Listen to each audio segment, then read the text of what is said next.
What's up? My name is Chris Gilpin. I'm a founder, inventor, AI specialist, and I've been on Shark Tank 3 times. I'm one of the only people on the planet that can say that. The other day, I did a Reddit AMA, or Ask Me Anything, and I just wanted to kind of go over some of the questions that I got because they were pretty cool. So I'm just gonna read the questions and my answers to those.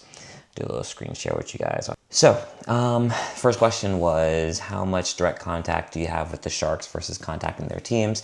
Do you believe the exposure or the Sharks themselves provide more long-term value? Also, was there anything important in your pitch that didn't make the final cut? So, I worked with Lori directly. I didn't work well. I worked with her team also, but I had Lori's cell phone number. I could call her. She is very, very hands-on. Robert, I worked with his team actually after we hugged it out on the Shark Tank set. I never talked to Robert ever again, actually. He had some things going on during that time. This was back in 2015, so maybe that has something to do with it. But I worked with his team. They were helpful, but one situation happened where I woke up one morning and I had gotten a ton of sales early in the morning, and I didn't know what was going on, didn't know what happened. And I had a friend text me and say, hey, saw you on Good Morning America this morning. And I was like, I was like, I definitely wasn't on Good Morning America this morning, but they had played a clip of my episode on Good Morning America, and Robert had set this up.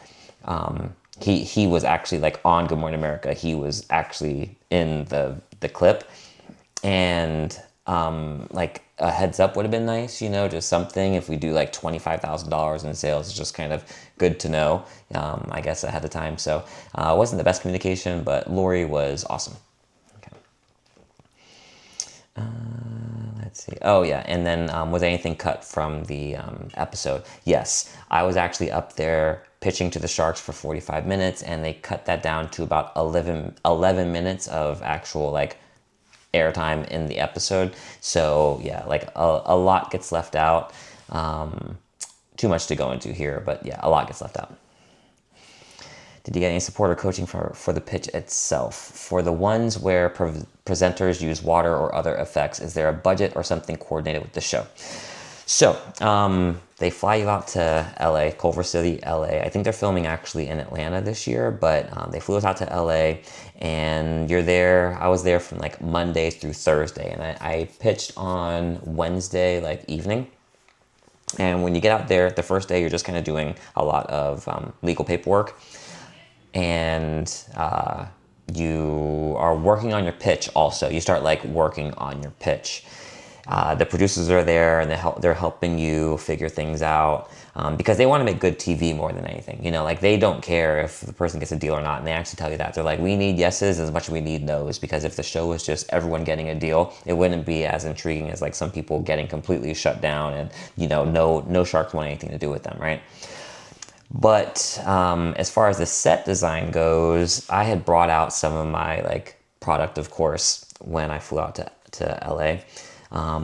But I wanted to get the crime scene tape that's in my episode. I wanted to get crime scene tape and put it around the Sharks to show them that if there was anyone within that crime scene tape circle from my RFID scanner, I could steal their credit cards. So I did need to go. I Ubered to a set design or prop warehouse, which was really cool because they had everything. They had anything that you could think of. This is where they go when they need props for movies. So it was really cool. I had never been in one of those before, so that was a cool experience. But I got some crime scene tape, and I think I bought a couple of cones, and just little things that I needed for my particular set.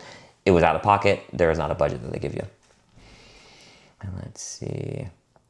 Did you have a particular shark in mind prior to doing the pitch? If so, how did you target that individual? In the flip side, did you have a shark you were hesitant to make a deal with? So I definitely wanted to work with Lori because before I had applied for Shark Tank, I had applied for QVC. I wanted to get my product onto QVC because who doesn't want to get their product on QVC? And they shot me down. They told me no thanks, they weren't interested, and that really pissed me off more than anything. So I was like, well, I'll show them, you know, and I've always kind of had that mentality, that attitude, like, I'll show them, like, you'll see, just wait, just watch.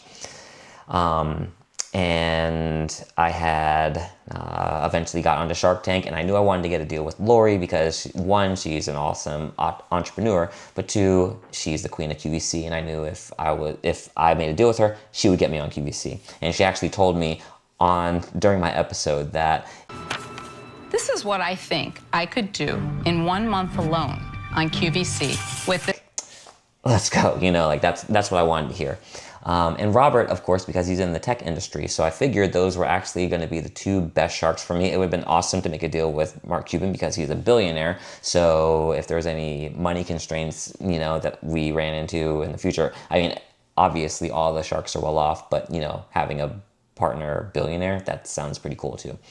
So that was like probably my top 3 on my episode. There was a guest shark instead of Barbara Cochran or Damon sitting in that second seat. It was actually Ashton Kutcher. My man! And he was like worth like $500 million at the time. Like, he's apparently like a really smart investor that I came to find out later. But they didn't tell me that there was going to be a guest shark on my episode until the night before. So that was a little bit crazy, because you kind of like have this game plan and like what you're going to say to who and what kind of, you know, things that you know that the certain sharks want to hear. And I didn't have any clue what Ashton Kutcher wanted to hear, except, dude, where's my car? And Kevin O'Leary, he actually gave me my first offer, and it was like a legit offer. It wasn't like he wants, you know, 50% of my company and then like $5 per sale into perpetuity. It wasn't anything like that. He gave me an actual offer. I just didn't know how he would actually help me. I didn't see the value in him as a particular shark with my business. Obviously, he's very valuable. He's worth a lot of money, and obviously has a ton of connections, and obviously a very smart businessman. But I had not really had him on my radar, but it was cool for him to give me my first offer. Let's see. How did your relationship with your casting producer versus the shark's reception of you influence your ability to be cast 3 times? I want to clarify that. I have been on 3 separate episodes of Shark Tank, my original airing. I had a same season update, and I also had I was in an episode that was a small featurette because of a trade show that I was attending with Lori and a couple other Shark Tank companies. So my relationship with the Shark Tank producer was awesome. Like I had an awesome Shark Tank producer that helped me along the way. From it wasn't the person that I pitched to. I went to an open casting in Miami back in 2015, and I did not speak to my actual producer at that moment. It was like a different producer. However, once I got to LA, from that point forward, you know, she's been awesome. So yeah, I have a really good relationship with her. I don't know if she maybe influenced me getting, or I don't know how much she influenced me getting, you know, maybe like a same season update, but we were doing really well also. We had a lot of sales, and I think that's what they wanted to highlight. So I think, you know, I want to say that I got the same season update, and I was featured on the 3rd episode because of the merits of what we were doing. But that's not to say that I didn't have like a little, you know, fairy godmother helping me out along the way as well. So yeah. But again, my name's Chris Gilpin. I'm not going to go through all of these questions today. I'm going to do like a part 2. So if you are interested in hearing more of this, or check it out, it's on Reddit in the Shark Tank subreddit. But I'm going to do a part 2 on the rest of the questions that I was asked, and I'm going to be doing a lot of stuff about AI and entrepreneurship.